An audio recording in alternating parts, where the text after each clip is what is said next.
Sa ating mabuting balita, narinig natin na ipinadala ni Jesus ang mga disipulo niya upang ipalaganap ang mabuting balita. Jesus sent His disciples to the lost, the last, and the least of Israel. Pero sa ibang gospel accounts, may isang detalye ang nakaligtaan ni San Mateo. At ano yun?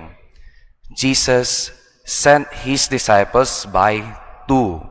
Si Jesus, ipinadala niya mga disipulo niya ng tig-dadalawa.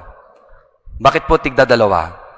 Dahil ang Diyos gusto niyang ipaalala na hindi sila nag-iisa.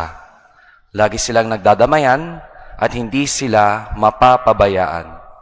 Sa panahon po natin ngayon, mas gusto na natin ng mga ilan na magkulong at magmukmok sa tabi na lang.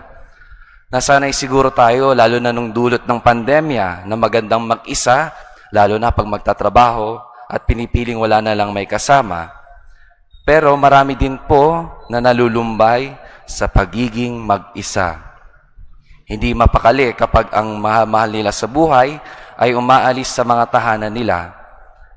Pero mga kapatid, ang Diyos ipinapalam sa atin ngayon, hindi ka nag-iisa. You are not alone. Hindi ka niya papabayaan at hindi ka niya kakalimutan. Dahil ang Diyos ay laging nandyan.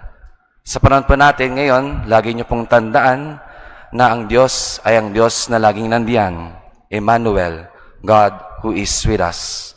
Kaya mga kapatid, tandaan niyo po to, hindi ka nag-iisa, ang Diyos ay lagi mong kasama.